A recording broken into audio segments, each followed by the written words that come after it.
I should say hello and welcome to this Martyn Fiddler aviation webinar. Today we're going to be talking about the Martyn Fiddler Deal Centre. That is a new service that we're going to launch at eBase, which is in a couple of weeks' time, which is fairly unbelievable. And the Deal Centre will comprise two of our best-selling services, so indemnified tax advice for both buyer and seller, combined with customs warehouse entry. We're launching this at Biggin Hill Airport, and it will be at a fixed price no matter what size of the aircraft, and with a guaranteed turnaround of 72 hours or 3 working days. So what are we going to talk about today? We're going to talk about what actually is the Deal Centre, breaking that down. We're going to talk about how to get entry into the Deal Centre, some of the questions that we've already been asked, and we'll also be answering any questions that you may have. So we've already received quite a few questions. Hopefully we'll get through all of these, and anything else we will answer after the webinar. As always, our webinars are being recorded. We will release these to all attending and registered first, and we'll do that within 24 hours, and then they will be released onto our website in the coming days. So now we've got quite a few people who have joined. I just want to introduce our specialists today. So Phil Rawlins, our Customs Director, and Greta Kemper, our Senior Tax Manager. And together we're going to be talking about the Martyn Fiddler Deal Centre. So let's kick off. Phil, if I can turn to you first of all, could you explain exactly what is the Martyn Fiddler Deal Centre? Hi Heather, yes. Hi, hello everybody. So what is the Deal Centre? It's a new service from Martyn Fiddler Aviation. It's combining our customs warehouse service that we've had for several years, and also indemnified tax advice from our tax division, Greta, and her colleague Adrian. So this delivers a low-risk environment for closing transactions on aircraft. These transactions are outside the scope of VAT and other taxes. It de-risks that transaction. You've got the indemnified tax advice to support that.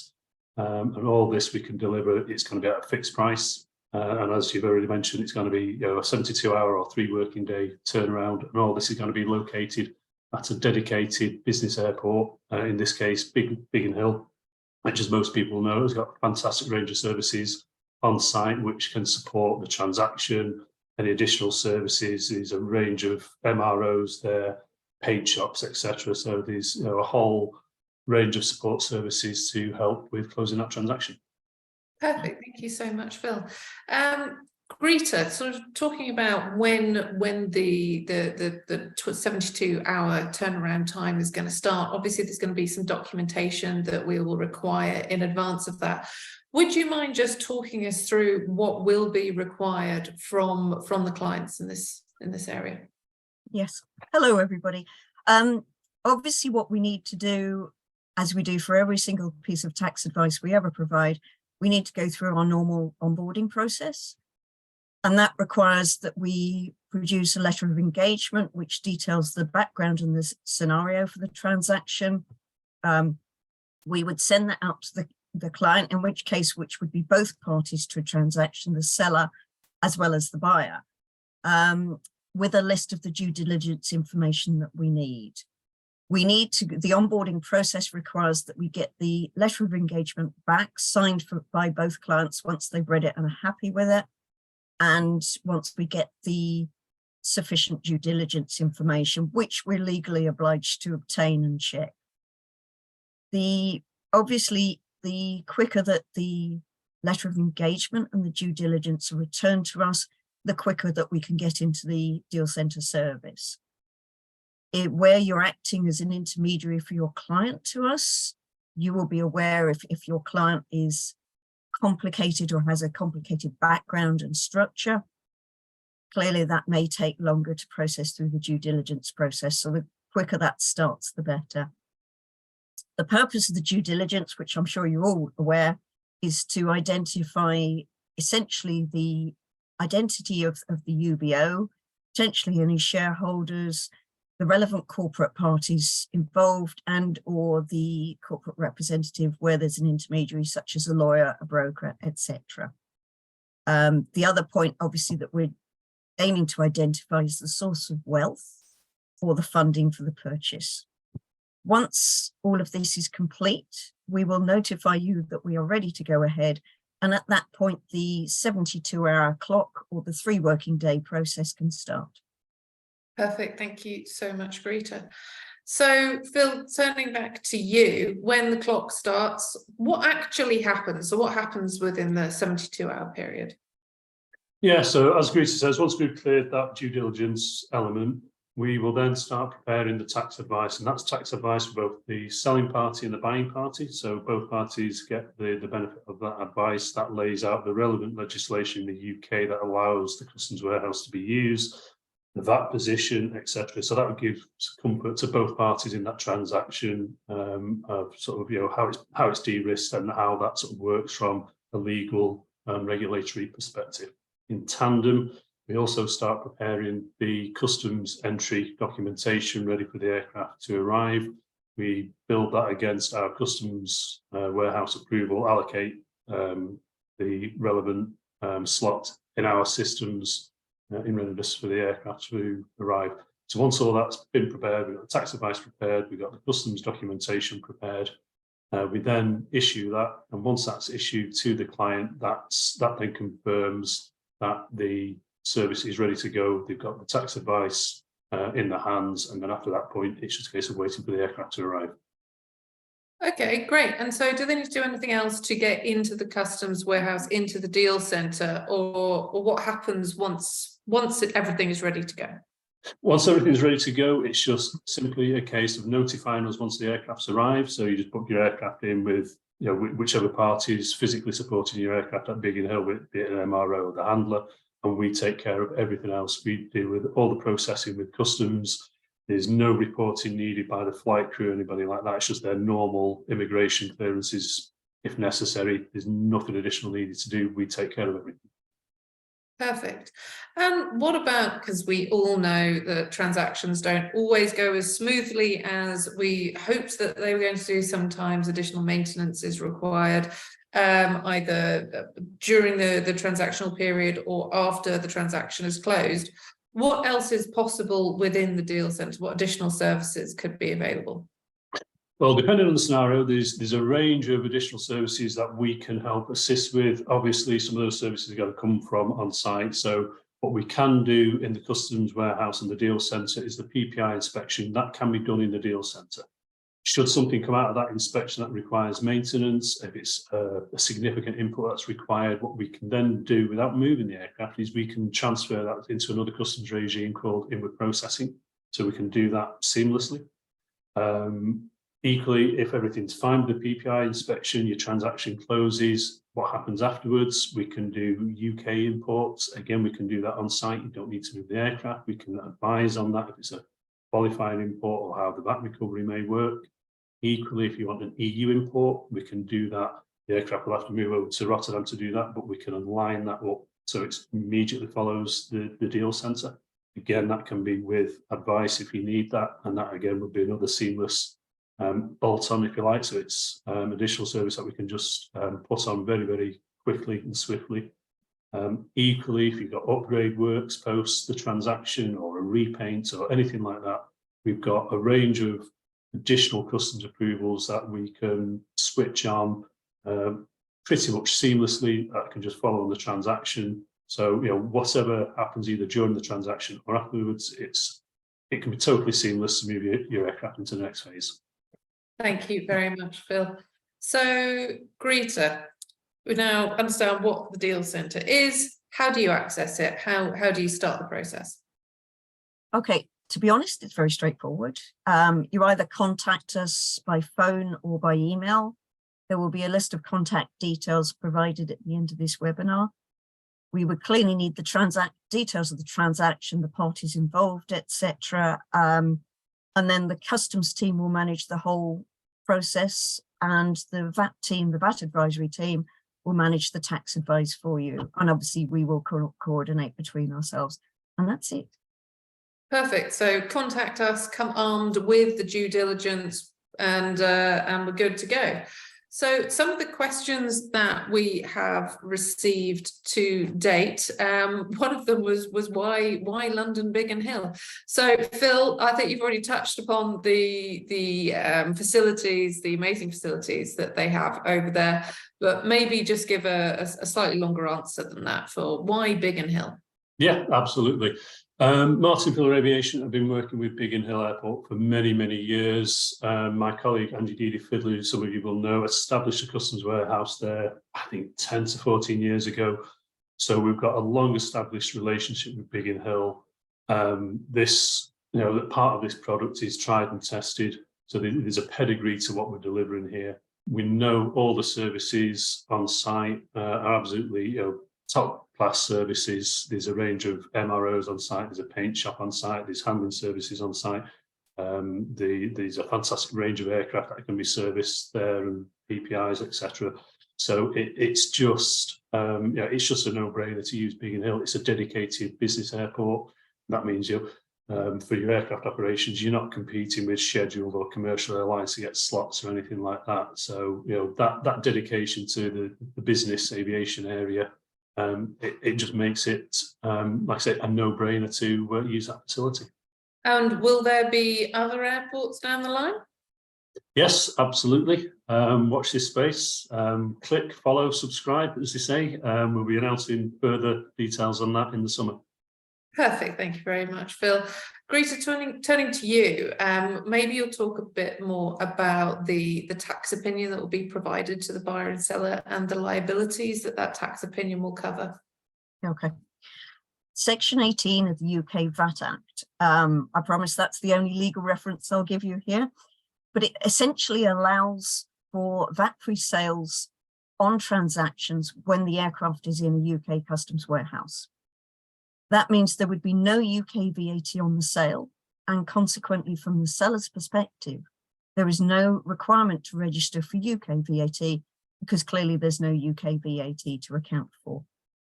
From an EU VAT perspective, there would be no EU VAT on the transaction because the aircraft is outside the EU at the point of sale. From the perspective of free circulation or import status, where the aircraft is sold while on the ground in the UK, it almost certainly will lose EU free circulation, which would then mean that the purchaser would then need to re-import or bring the aircraft back to the EU under temporary admission if they want to use it there. From a UK perspective, part of the conditions for entering the customs warehouse are firstly that it must not be in UK free circulation. And secondly, that it has to enter the customs warehouse directly from outside the country. Not necessarily a problem if the aircraft is UK imported, but it needs to be exported in order to return into UK customs warehouse. There are alternatives if the aircraft is UK imported, for example, which we can advise you on. For example, you can simply potentially do a UK VAT export sale. Because the legislation and the law on this is very clear and transparent, it does mean that it is easier, therefore, for us to offer tax advice to both parties, because there's less likely to be a conflict of interest. But according to our normal practice, we always check with both parties that they are content that there's no conflict of interest, so that we can then go ahead and advise both parties. And then the information is equally available to both and very clear. Perfect, thank you, Greta. And just staying with you, I mean, is the deal centre available for more, let's say, complex transactions, perhaps where an aircraft has been repossessed or for some reason the buying and selling entities aren't as clear as they could be? Is the deal centre available for these type of transactions? Yes, essentially the principal purpose of a UK customs warehouse is a storage facility. So you can bring an aircraft in simply for storage. The VAT-free sale is an add-on, if you like. So where, for example, there is no purchaser yet identified, you can bring the aircraft into customs warehouse and it can then sit there until you've found a purchaser and you're ready to make the sale. Equally, it is possible to make more than one buy and sell transaction while it's in the customs warehouse.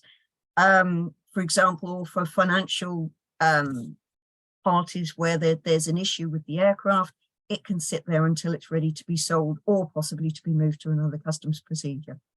So it is available. The only thing we would say is obviously at the beginning, we need to have the full understanding of what the transaction is and the circumstances around it so that we can advise you on what the best options are. So, Greta, you touched upon there on financiers. There are benefits of the customs warehouse for financiers? Yes, I mean, essentially, it gives them time to resolve any outstanding issues with the lien or any other practicalities that have arisen. I mean, for example, if an aircraft's been sitting on the tarmac for a while, then it can be maintained and stored while it's ready to go. Although obviously, and if there are works to be done, it can be simply, as Phil has already explained, flipped to an inward processing regime for the works and then back to customs warehouse for either storage or sale. Perfect. Thank you so much, Greta. So I want to encourage everybody to ask questions. We have some already. So Phil, I'm going to put this one to you.